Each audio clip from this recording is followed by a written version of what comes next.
I'm Baby Ruth from Helena, Arkansas, repping Little Rock.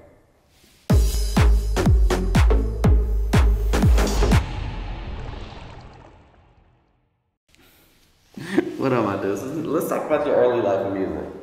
How'd you get into music? I wasn't rapping at first at all. I actually had a homeboy who was rapping by the name of Strophic. He's the CEO of our label, TFG. And basically, he was doing all the rapping. I was just out and about in the streets and whatnot. And Strophic, he was rapping with a couple of our other homeboys, and they had a nice little thing going on, basically. So because Strophic he's a very organized person.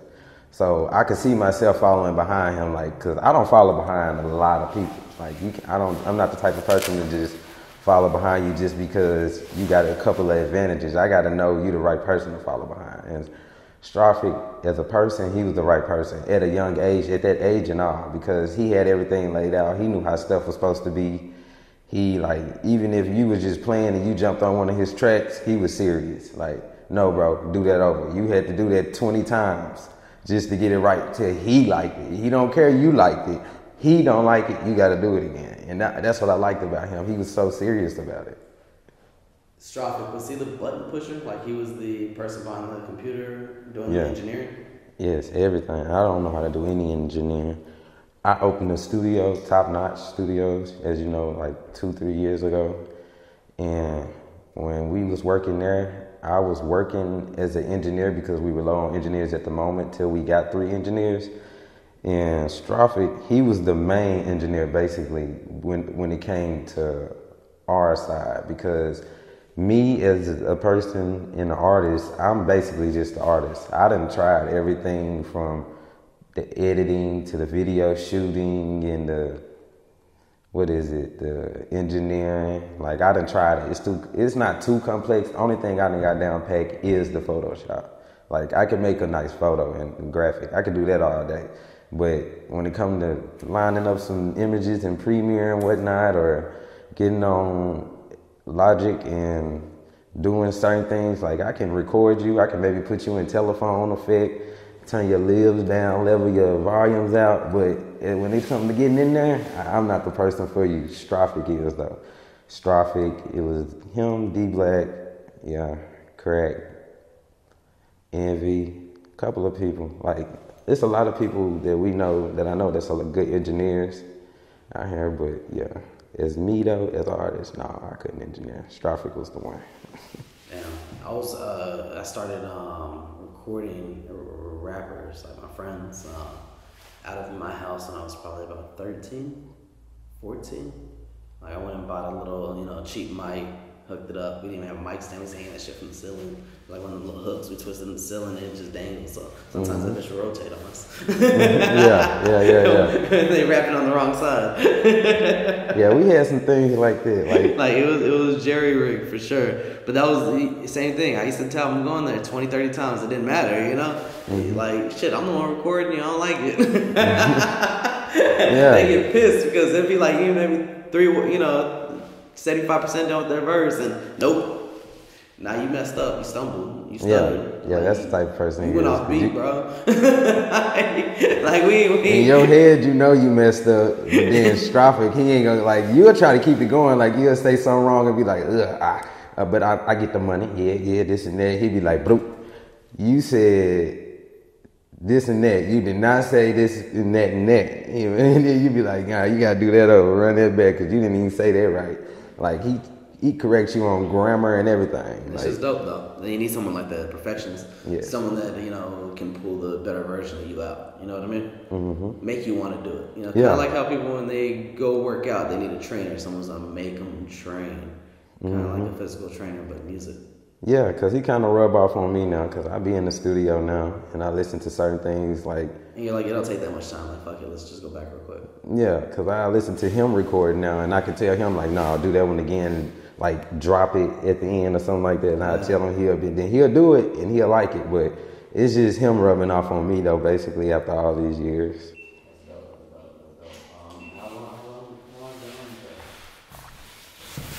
You said met him in 2007? Yeah, 2007.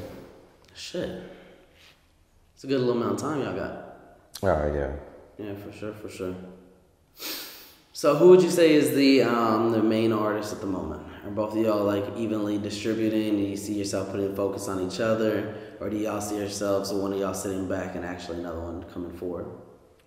I want to say it's a little bit of everything, because with everybody as an artist, because as of right now, TFG, we have 4 main artists. Oh, okay. So you've grown since the last time I talked to you. Well, no, you probably know all the artists. It's just Okay. me, it's Strophic, Peso, Okay. and 3, which is John, and me. Oh, okay. Yeah, so it's still us same 4. Gotcha. And the way we feel is like one of the ways you said, which is everybody is just working at the same time, because we want everybody to come up. But then this is another reason I love Strophic, bro, because Strophic, he been doing this longer than all of us, bro. All of us. Strophic been doing this longer than all of us. And at the same time, Strophic got the mindset to where one of your other options said, where you said where everybody sit back and let one artist go ahead and let him open the door type thing. And then everybody come behind it and we just make a domino effect. And like, everybody don't think like that. Everybody think like, some people think like, I've been doing this longer than all y'all. This is my equipment. Yeah. I'm the one recording y'all. I'm gonna be the main artist. I'm gonna be the one who getting pushed if anybody gonna get pushed. Like, Strophic the type of one to pick out somebody out of all of us he feel like at the moment is at that peak to this need to go ahead and be pushed. Like, he'll put his money behind you before he put his money behind him. Because at the end of the day, he know is coming back. He sees something. Yeah, because we signed to him. Like, the label is under his name and everything. Yeah. So it's coming back, and then everything we do is under the label. Like, everything is in paperwork. We got all our paperwork together. And yeah, like, yeah. That's so dope. it's like a little bit of all of that, basically. That's real dope. That's dope. That's dope. So tell me about these your other 2 artists. I remember meeting them. I thought they were just friends. I didn't know they were rappers. Oh yeah, Peso. He is the one where you probably didn't know him by Peso back in the day, because in our other songs we represented him as KG. Okay. He was the one with Strophic would always say "Free my guy KG," or gotcha. I would say "Free KG" in a lot of the songs. That's when he was going by the rap name KG then. But now he got out, and because he was locked up in the penitentiary for some minor crime, well, not minor crimes, but he was locked up for some things. And when he got out, he changed his rap name to Peso Kid. So now he goes by Peso or Peso Kid. And he been with us since before then, since before I got with him, basically. So before I got with them, it was them 3, then I added. I was the last one to come. Yeah. How long has he been out? He's been out now, I would say about 3 years. 2 going on 3 years, Peso. Oh, okay. Yeah, he hit me up early in March to get a video. Yeah, he told us about that. He was like, I don't know, I guess he don't mess with me. I said, bro. I messaged him back. He left me on red. Oh, yeah, I don't know what he did. He made it seem like he ain't. Or I'm just down the funnel. I got a great check. No, I'm not on red. I'm just unread still. It's just I got the great check. Probably just down the funnel. You just ain't never seen it. I know, tell him. But yeah. So you got Peso Kid, and who's the other one? It was J3. J3. And he goes by either 3 or J. How would you describe their music? Everybody got a different style. Everybody, because everybody give me a different vibe. Because I'm different from everyone. It's different as fuck from everyone. They let them tell it. But Strophic, he has his own style. He has a more of a mentor rap type of vibe. He not just rapping about bullshit. He rapping about what he been through, where he trying to get to, and like real stuff. And in the midst of all that, he got like some of the most powerful bars, bro. Like stuff that go over your head for so long. He been dropping bars like that since 6th grade. Because I used to sit in the gym and read his little lyric. He used to write, he used to write shit, and I used to read his shit. And I used to be like, bro, how do you think of this shit? Like, he used to say simple shit. Like, we in the 6th grade. Who in the 6th grade thinking some like I'm gripping wood grain, getting splinters and shit like that. Like I'm like, wow, bro, I would never think of that though. But I know what wood grain is. But yeah, he had a hell of a mindset back then, bro, and he still do. And he been dropping bars, bro. And John, which is J3, he gives you more of a same thing, a realistic vibe. He's not too fast for you. He's more of a, I don't want to, because I don't really like to compare us to other artists, but some people only understand when you compare. But I would say he more of a like a big crit type, like, cause Strophic, conscious rapper. Yeah, like gotcha. Yeah, and Strophic give me more of a Starlito vibe. Gotcha. Strophic. And Peso, he has his own style from all of us because he's more of a harmonize. He can actually try to sing.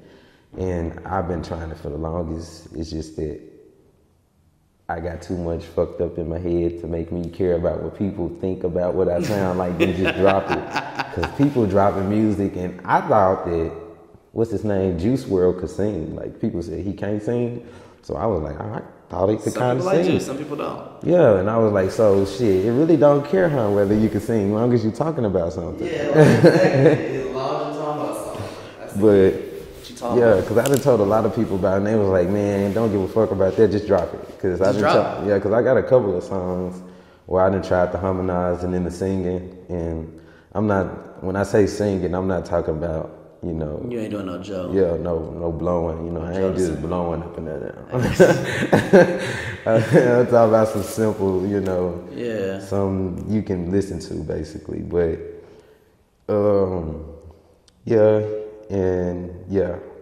Peso. Yeah, he gives me that type of vibe. And then me, myself, I'm more of I would rather do a trap beat or a up-tempo beat than to do a slow beat anytime. And I had that problem a lot when I first started off, real bad, because I hated when they went to do the slow songs. I would hate those. I would want to do the crunk song. I'm like, why are we doing slow music? Yeah. I want to do some crunk. Like, they'll turn on something with a chorus to be like, I've been through it all, and this and that, some, and like, it just be some real stuff. Like, I'd be like, damn, man, I thought we was going to drop something hard today. Like, it'd be hard, but at that time, at the age I was so, I don't know what to call it, immature or something. Yeah. But I wanted to do a trap beat or a song talking about shooting, something. Were you listening to a lot of that primarily? Yeah, like. Yeah, M.O. Black too. Yeah, like, singing music wasn't my type of music at all. Like, I hated it. John back in the day, 07, 08, you know? Yeah, that's a lot. That's what we grew up on, at least what I grew up on too. So let's talk about your early life. What was your first project that you released? My first song that I actually released that's on market is Tony Hawk. But my actual first mixtape that I did, it was Trapping for Gold. And that dropped on like Spinrilla, my mixtapes and stuff like that. That's when we were just dropping mixtapes, hella mixtapes back in the day. Like, cause I think I dropped like 6 mixtapes so far. And it's basically like, as we got older, we learned more and more about the game. Like, we learned what we were doing back then, that we were doing wrong, while we were wasting time and stuff. And it was like, we knew then, we didn't know then that we were wasting time. We were thinking then that we were doing the right thing. But when we got older and we looked back, we was like, damn, we did that. We dropped that the wrong way. We dropped a song, then we did the video, then later in life we learned the new strategy to make it more, you know. And yeah, it's just, over time, we got better though, but my first one was Trapping for Gold as a mixtape, but on market, I would say Tony Hawk. We shot Tony Hawk here. Yeah, we did. That was a little different, but we shot it here. Tony Hawk. Damn, I didn't realize that was your first project. Oh yeah, like on music stores. Oh yeah, that was my first project on music stores. Before then, I was just dropping mixtape. I wasn't trying to even, and that was for about, I want to say, 2 years. I was dropping mixtape after mixtape, just dropping mixtapes, and didn't know I was moving backwards and whatnot. But at the same time, I would say I was looking at it as promotion. Have you thought about re-releasing those and breaking them up? I have, because Clark Strawford, he calls them revamping, and what he does, because his idea was to like go get a lot of the songs we felt like could make a difference or were actually hits, but we could redo it and make it better. And the way we used to do that was basically we would take the song to them, because most of those songs on our mixtapes were songs we did back in the day when we were doing stuff like stealing YouTube beats and stuff, downloading the YouTube beats, and instrumental beats, stuff like that. And once we, I'm trying to think, what was you asking me? The mixtapes. I got it. Revamping and re-releasing. We're talking about re-releasing the music. Oh yeah. You said you got 6 mixtapes. Yeah. And I'm sure each of them got 10 songs at least minimum. Oh yeah. So that's most 60, of them like 60 songs. Yeah. There's 54 years. There's 52 weeks in a year. Yeah. Like and I would say like you got a song a week. The most they got is like 17. The least probably is like 15 on. So you got 2 to 3 songs a week. Mm-hmm. That you can re-release as revamps or however you want to release them. Yeah, because what we will do basically is just take the song to one of my favorite producers, which is D Black, because he's one of my favorite ones because he can remake a beat for me in the way that it kind of sounded for me to give me that same vibe to where I can remake the song or make it a little better, because I done tried it with a lot of people before, and sometimes they give the beat a different vibe. They don't always give it that same vibe you got from it. Like they make you want to make another song to the beat then. Like you don't even want to revamp the song. It's like you just revamp the beat basically. Yeah. And I hated that. So he was a pro with that with me. Like he knew my vibe. A lot of people don't know my vibe, and I got that bad sticking with people who know my vibe and not networking with other people, because I hate to go to somebody else and lose out and know I could have just went to my dude and got my vibe right. Especially when you already got used to something. But sometimes it's not bad to experiment. Travel out. It's new graphic designers, new videographers, new producers, new songwriters. Yeah. Songwriters. Do you write your own music? Oh yeah. For sure. You ever thought about looking for songwriters or anything like that?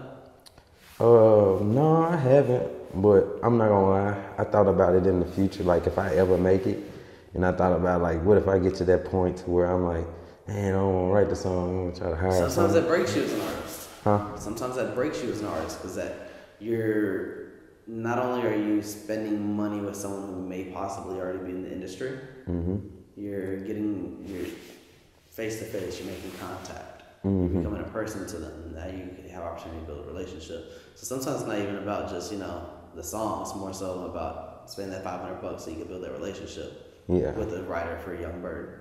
You get what I'm saying? Like, sometimes you just gotta think 10 steps. You're already thinking them, but it's like it's just 2 heads better than one.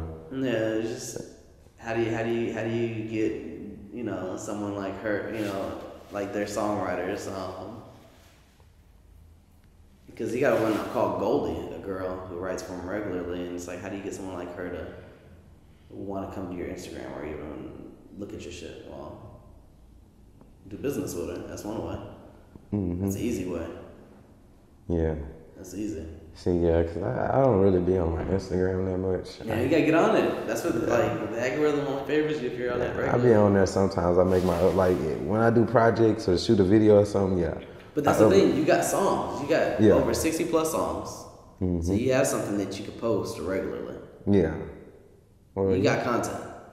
You just don't know how to use it. Not yet, at least. You figured out what to do with your content. I haven't thought about that though, at all. Because think about how many times have those songs actually played?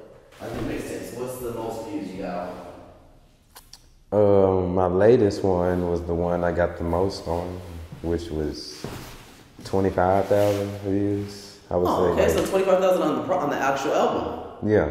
Okay. And 1,500 downloads, and that's with promotion. Because before then they wouldn't allow, because it was just a thing with who we were it was the mixtape people.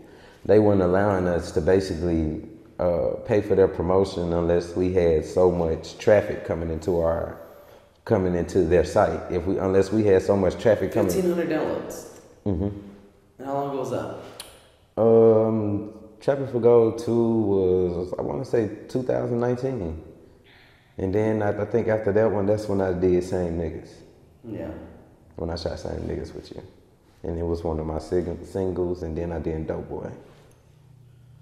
Yeah, when I had a chance to talk with the Rock Boy again, and I always mention him to you, but Hitmaker was online too, and we were talking about artists and what it takes for an artist to blow, or what they look for in an artist. And first thing they both said was the way they look in their music. They don't give a fuck about the Instagram. They can build whoever's Instagram just with a few shares. Yeah. But it's more so, do they already have the look, and how does their music sound? And are they worth pushing? Yeah. Who are they? Who do they know? Are they in a relationship with anybody? Like, you know, it's like, like, why should we help them? Why should we, you know? Because it's that simple. When they said it like that, I was like, so it's really that simple, just for y'all to just reshare someone a few times, and then their Instagram is no big deal no more. Yeah. That's heard crazy that to before. think that, you know? Yeah. I've heard that before. I think you told me that before. Yeah, when I did a photo shoot. They're saying they try to find artists that are low or, you know, under 10,000 followers. People that, you know, don't have a following because, you know, they get them the cheaper the better. Mm-hmm. Which sucks, you know, when you think about it as an artist, you know. It's like they don't care about it, you know. But at the same time, if you already have it and you're developing it, it's like you're showing that you're putting footwork in, you're showing your value, and it's like you don't necessarily need them anymore. You know what I mean? Mm-hmm. If you're able to do it all on your own. Yeah. You know. So talk to us about the future projects. What are some of your future projects? 2021. As for right now, I have an album coming up that I haven't dropped the art to or nothing. It's called The Black Rooster, and it's produced. All the tracks are produced by D Black. How D Black do it, and it's basically just a collide of me and him.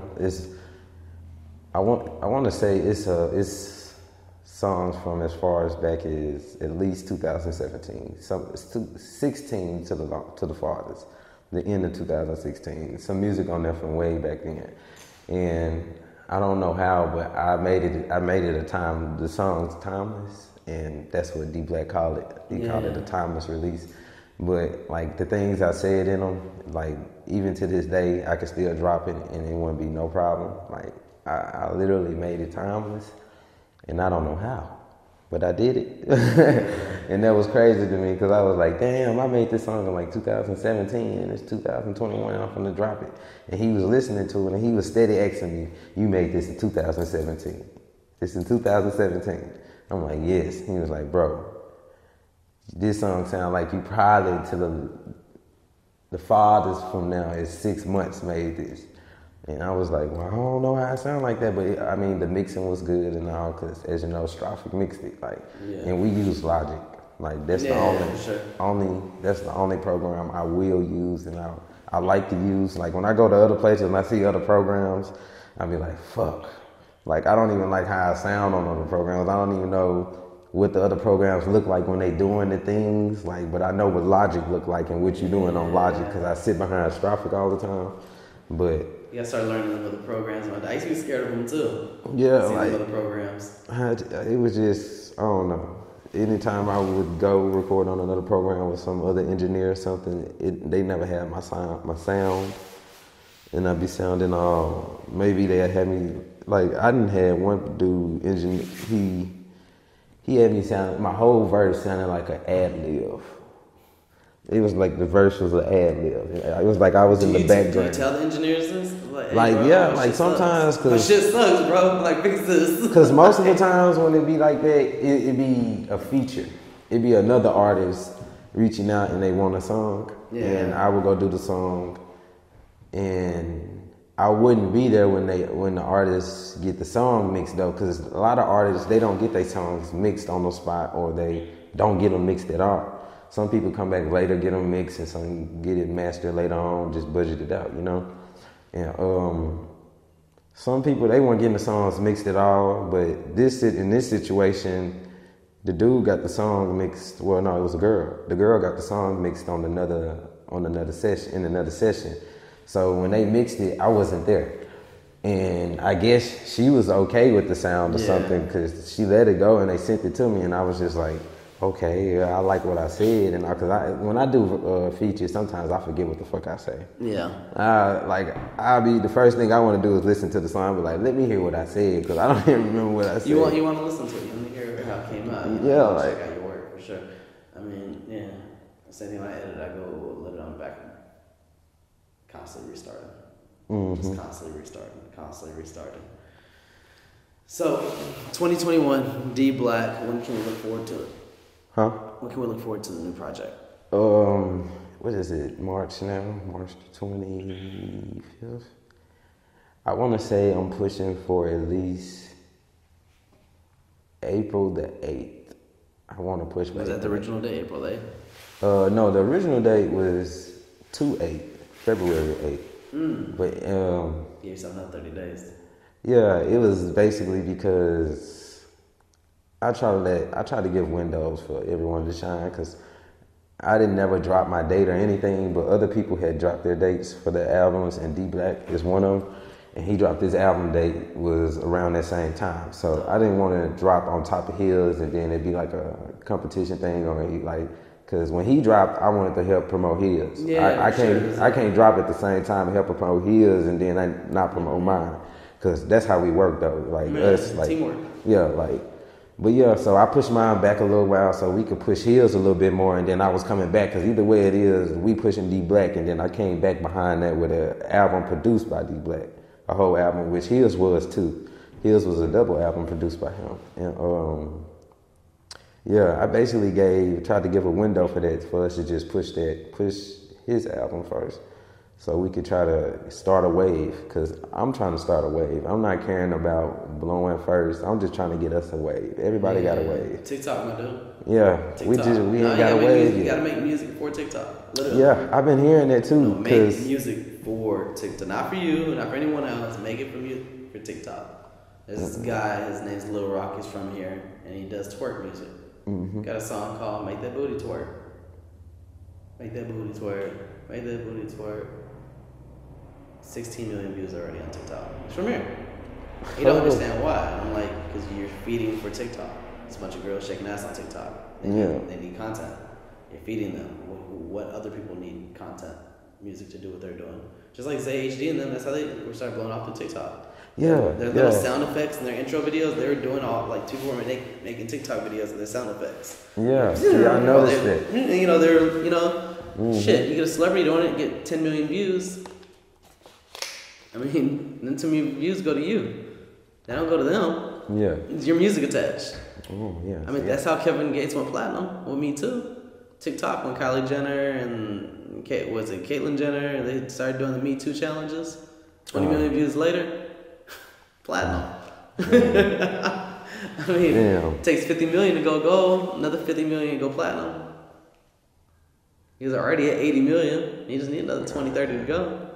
I ain't never tried the TikTok way though. I've been hearing about TikTok, but I never thought about making music for TikTok and not thinking about what you're talking about, or not thinking about what you're talking about, or not trying to put it all about.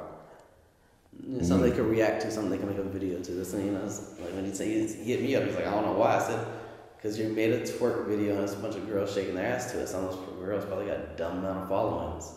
And I said they need content, and you provided content for them. And now they're providing their content. That's how that goes. It's just a circle of life. You fed something. Now that you know what you fed, you could continue to feed them because they're going to keep looking for your name and more twerk songs if there's more out. So keep pushing more twerk songs. This is told. Just say, follow the trend. See how many more you can do. It's your trend right now. Follow it. I'm still looking, like you said, you're still looking for yours. I'm still looking for my damn trend. Happy you found yours. But motherfucker, I still got to paddle. That's what I'm saying, man. But there's, it's just a matter of, feeding, the different social medias. I just think it's amazing how they're blowing people up, how TikTok is, just the streaming capabilities and being able to get paid once you're an influencer on there, So, do you have a TikTok account? I do not. You do not. Account. I don't either. I mean, I think I have one, but I don't have anything on it. Yeah, I have never even attempted to make one yet. Yeah. I've been hearing about it, but your kids haven't got your phone and just created one? Yeah, my kids got one for sure. Like they watch TikToks all day. I never even knew why the fuck I'm standing hearing like songs for like 10 seconds and then it will stop and I'm hearing it again, repeat. 10 seconds, then it will stop and then I'm hearing it again, repeat. They're watching TikTok compilations. Yeah. On and YouTube. All them songs are getting replayed, stream. I didn't know what it was. I'm like, what is it? The first time I heard it, it drove me crazy because I asked my son, I was like, what are you doing? Replaying the song over? I'm thinking he just hitting it back. Like he just seeing something he liked and then at the end of it, he laughed. So I'm thinking he rewinding. I'm like, why? Okay, that's the last time. We ain't got to keep looking at that. Mm-hmm. The whole time he was watching the TikTok compilation. I was like, well, damn, I feel dumb. Because I didn't even know nothing about TikTok. So I didn't know what it was or anything. His mom had to explain it to me. And my kids are on TikTok too much. I had to remove it off their phones. Like, I'm talking about 4 hours a day damn near. And I was like, nah, y'all can't. Y'all got to get your asses outside. Then I found TikTok compilations on YouTube. They done found, like, the library, you try to get on the internet, you type in a different, they done had their own little loophole. Like, they done went to YouTube. I'm like, oh man, I can't stop it. So it's just you try to monitor it. I can't stop it. Still find them. It happens. They're going to find a way just like we found a way. Yeah, my son can't even read. He's 5, so he can't read certain things, or so he can't spell out certain things. Yeah. So he can get my phone, and I have never been on anything he's watched before, and somehow he still finds his way to that stuff. Like Talk to it. He talks to the phone, right? I think I do. Hey Siri. Well, no, I don't have. Well, yeah, I don't know. Or even Alexa. You get to hey Google. Google. My little girl does the same thing. Oh yeah, he does do that. It takes them straight to whatever they try to search. Because I didn't hear them yell some crap into it. Because one time, open up YouTube. Yeah, one time he was steady saying something. He was get pissed when they don't understand him. Yeah, because the thing couldn't understand him though. He had to keep yelling, and I was like, "What are you trying to say?" That shit funny. My boy's like that too. He couldn't. Oh, we trying to yell, Alexa. Yeah, he was saying something. He was like FGTV. And I was like, what are you trying to say? Then he finally found it and he showed it to me. And it's literally say FGTV. And they spelled it out like that, FGTV. And he was saying it like that, but the computer, I mean, whatever. Couldn't understand him. Yeah, it couldn't understand him. The voice search, it was steady saying, try again. And he was yelling it. Like he was in the backseat of the car. I'm like, oh my God, just leave it alone. Then he finally found the door. All right, so what are the next visuals that we look forward to seeing from you? Right now, I want to say it's gonna be quite a few songs off the Black Rooster, and then because I want to say one of the visuals though will not be on Black Rooster. It's gonna be one of my.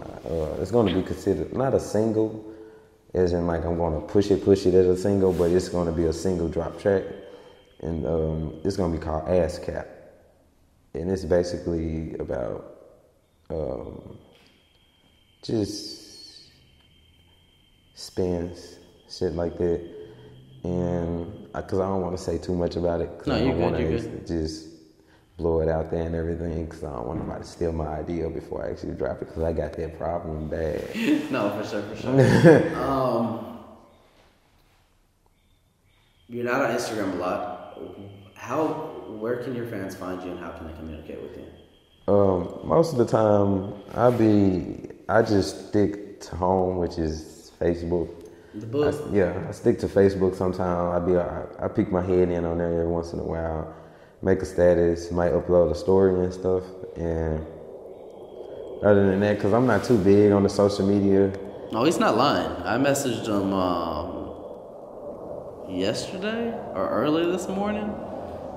Yeah, you're not. You know, some people it says they're on their last 5 minutes, last 3 minutes. Oh yeah. Yeah, no. Baby Roo don't be having his phone by him. He kind of like me. I don't have my phone by me. Yeah. Be in charge in the other room, and it's like if I remember about my phone, then I might see your message. Strophic, he big on it. He big on telling me I need to push on all platforms like Twitter. I need to interact on Twitter more, interact on my Instagram more. He even tell me I need to interact on TikTok because I think he has a TikTok and he do TikToks with his music. Him and Peso. Create your own circle of life. Meaning whatever you post on YouTube, right?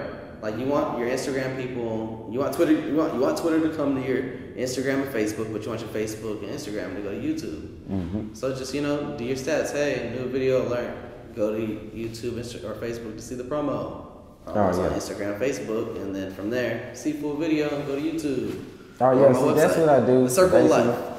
I do that. Yeah, I basically do that. It's just that my rate I've been doing it at. I haven't been consistent. No, yeah, it sucks. It sucks getting routine. I'm not in routine. I can tell someone how to do it all day, but I suck at doing it. Cause I'm never at the studio as much. Like I'm at the studio a lot, but as in rapping, I'm more up there doing the extracurricular things other than rapping and stuff. Like I'm up there on the side and just doing things, but I'm not ever just in there that much. And I really, as of the end, I want to say the last 6 months of last year, I started getting back in there toughly and dropping more music because since between now and then, I've been trying to stack as much music as possible. So when I do drop, I can go right behind it and drop again. So you got a ball. And then I'm trying to get it to where I could shoot 3 videos at a time. What are you doing promo-wise to promote it? I was, as in promotion on platforms, I use Facebook promo, Instagram promo. I use their platforms to show. Are you advertising like on World Star, or are you Say Cheese, Half Pint? That's one of my next raps also, as in Say Cheese and stuff like that, because I like his. But I don't know. Say Cheese charging $1,000, I think, right now, or $1,500, I think, right now. And that's for the Instagram post? Interview. Or interview? Yeah. Oh, we're gonna get your interview off the porch too. I think they charging $1,000 right now. Okay. Off the porch charging, I think, charging $1,000 right now for an interview. But it's good insight. I think Half Pint is listening to music for $50 right now. Mm-hmm. Like there's so many different circles of life where you get your music in their face where they want to fuck with you. It's not like you don't got bad music. They just ain't had a reason to listen to you. Yeah. Their homie ain't said, "Hey, listen to Baby Roo yet." Mm-hmm. But that $50 will make them listen to you. Yeah. It's just it's just. What else would I say? I don't think there's too much more other than. Yeah, just let us know how we can find you on social media. Oh yeah, on anything from Twitter to Twitter. What's that? Twitter and Instagram. We use the ads. So on Twitter and Instagram, how would you say it? At General 3 Stripes. Yeah. Yeah. On Twitter and Instagram, at General 3 Stripes. That's normal General, then 3 Stripes. Cause as you see, I like the Adidas and whatnot. But Adidas fresh. Yeah. Adidas back in the original shit. Yeah, I like that. I love Adidas. But on Twitter it's at General 3 Stripes. Instagram, same thing. I don't have a TikTok. My YouTube is TFG Baby Roo. What else is there out there? Facebook, I just go by Baby Roo, TFG Baby Roo. And because I don't really be on too much social media platforms, like I said. So. YouTube? TFG Baby Roo. Oh, it's all TFG Baby Roo. Well, we're out, my dude. We are done.